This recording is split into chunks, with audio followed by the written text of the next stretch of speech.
प्रिय विद्यार्थियों, आप सभी का एक बार फिर से स्वागत है।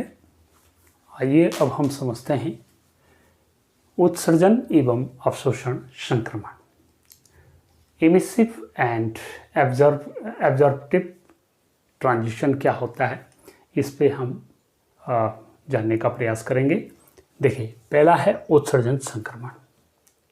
देखिए, आप सभी जानते हैं कि किसी भी पदार्थ के परमाणु द्वारा कुछ निश्चित ऊर्जा के फोटॉन ही अवशोषित होकर के वह निम्नतम ऊर्जावस्था से उत्तेजित होकर के उच्च ऊर्जावस्था में पहुंच जाता है। ये हम पहले बता चुके हैं आपको कि किसी भी पदार्थ का परमाणु ऊर्जा के निश्चित मात्रा को ही अवशोषित करता है, ठीक है, और उस ऊर्जा को लेकर के वह किसी उच्च ऊर्जा स्तर में ही उत्तेजित अवस्थाओं में चला जाता, लेकिन वहाँ पर वो केवल सूक्ष्म समय यानी 10⁻⁻8 सेकंड तक ही रह पाता है।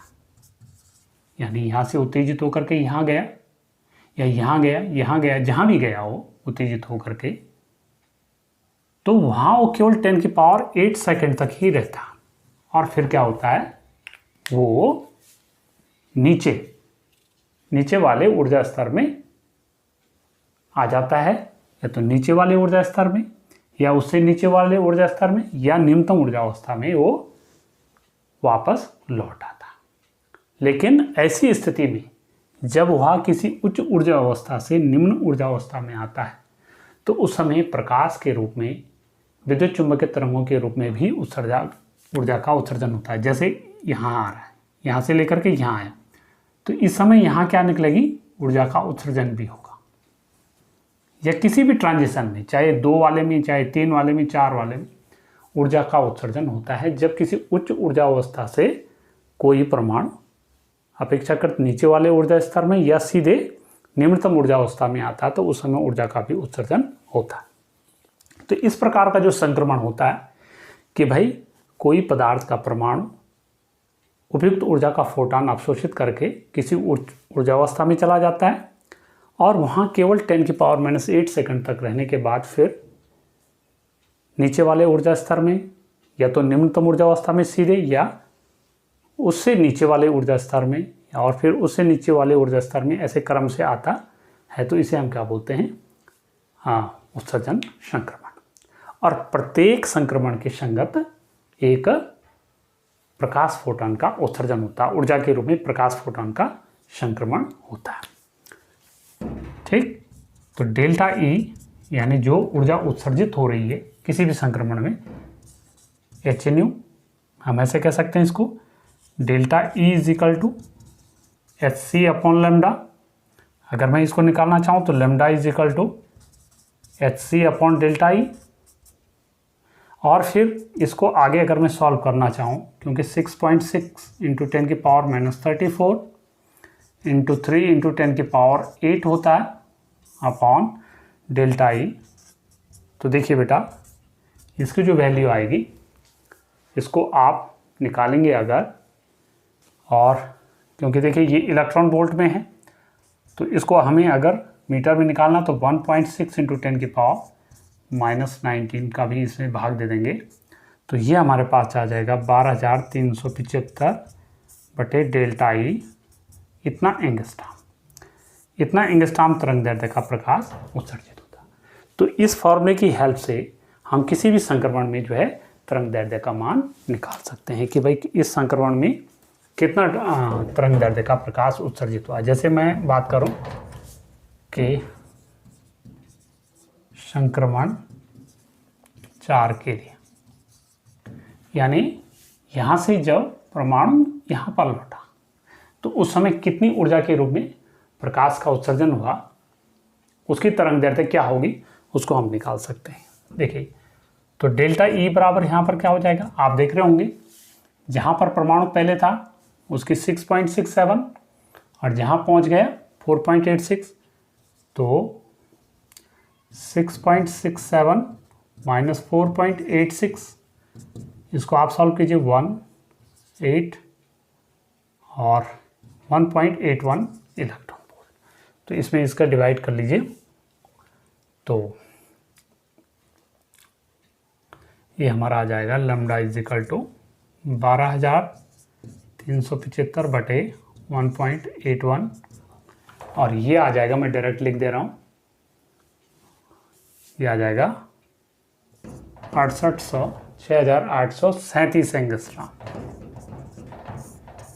तो प्रत्येक संक्रमण के तहत हम जो है तरंग दैर्ध्य निकाल सकते हैं। और पूछा भी जाता है कभी कभी कि भाई ये जो तरंग दैर्ध्य का विकिरण उत्सर्जित हुआ है इस संक्रमण में, वो स्पेक्ट्रम के किस भाग में पड़ता है, बामर श्रेणी में पड़ता है, लैम्बडा श्रेणी में पड़ता है, अभी हम आगे पढ़ेंगे उसको, तो उसको भी आप निकाल सकते हैं।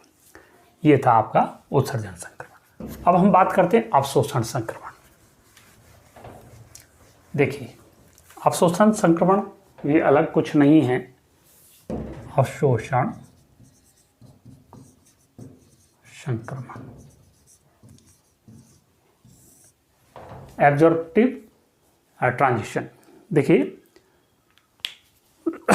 किसी भी पदार्थ के परमाणु केवल ऊर्जा का ही उत्सर्जन नहीं करते हैं, बल्कि अगर उनको कुछ उपयुक्त ऊर्जा का प्रकाश फोटान मिल जाता है तो वो उसको अवशोषित भी करते हैं।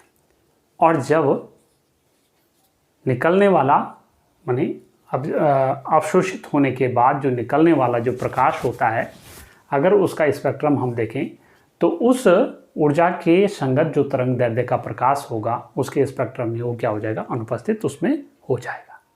मेरी बात को आप समझ रहे होंगे कि जब किसी पदार्थ के परमाणु पर विभिन्न ऊर्जा के फोटान डाले जाते हैं तो आप जानते हैं कि वो क्या करता, उपयुक्त ऊर्जा के फोटान को क्या कर देता, अवशोषित कर लेता।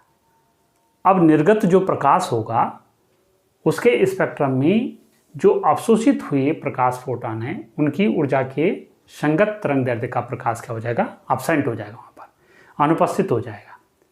ठीक है, तो इस ऊर्जा के फोटान को अवशोषित करके पदार्थ के परमाणु निम्नतम ऊर्जा अवस्था से प्रारंभ होकर के उच्चतम ऊर्जा अवस्थाओं में पहुंच जाते हैं। जैसे n बराबर 1 था, n बराबर 2 था, n बराबर 3 था, n बराबर 4 था, तो पदार्थ के परमाणु निम्नतम ऊर्जा अवस्था से उच्च ऊर्जा अवस्था में पहुंच जाते हैं। ये क्या थे, उत्तेजित अवस्थाएं थी। यहाँ पर उत्तेजित ऊर्जा स्तर, ये क्या था, निम्नतम ऊर्जा स्तर। और ये इसकी E बराबर क्या थी, 0 थी।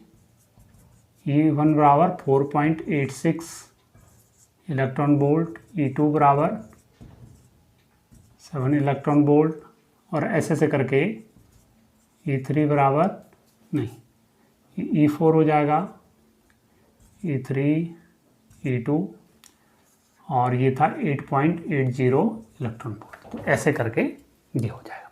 कहने का मतलब, जब एक निश्चित ऊर्जा का फोटान मिल जाएगा परमाणु को तो वो निम्नतम ऊर्जा अवस्था को छोड़ करके उच्च ऊर्जा अवस्था में उत्तेजित हो जाते हैं। तो इस संक्रमण के तहत जो निर्गत प्रकाश होगा उसमें इन संक्रमणों के संगत जो तरंग दैर्ध्य का प्रकाश होगा वो क्या हो जाएगा, एब्सेंट हो जाएगा। तो इसे बोलते हैं अवशोषण संक्रमण। ठीक है, और प्रत्येक संक्रमण के संगत हम क्या निकाल सकते हैं, तरंग दैर्ध्य का प्रकाश निकाल सकते हैं कि भाई ये, अब जैसे संक्रमण